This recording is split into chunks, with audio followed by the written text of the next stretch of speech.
Okay, so last question. You say that energy policy across the last 75 years has failed to evolve fast enough in the face of the many threats that our country faces. So explain what you mean.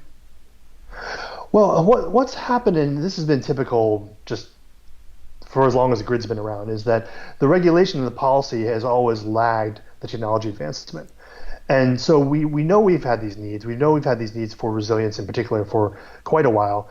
But the regulations to enable those technologies and those solutions to solve those needs are lagging behind the availability of the technology itself. As I said, a minute ago, energy storage and especially energy storage with renewables have come down in cost dramatically in the last bunch of years, and we're ready. Like the technology's there. It doesn't need to be demonstrated anymore. You don't need to pilot it. You've had microgrids, clean microgrids throughout California, throughout other parts of the country that have already shown that you can provide resilience to a house or to a building or to even a city level with clean technologies.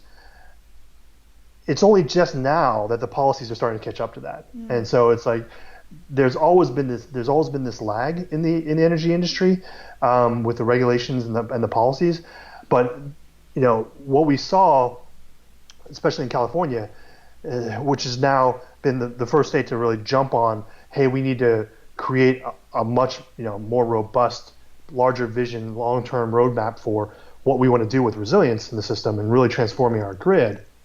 What we saw last year was that we weren't ready. Like when the public safety power shutoffs happened, everybody went out and bought diesel generators.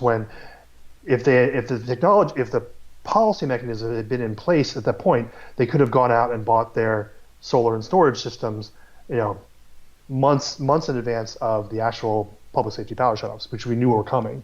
So it's just a lesson in anticipating and understanding like what we want to be ready for when these incidents happen, and what technologies are out there that can do this already, and making sure that the policies enable that to happen.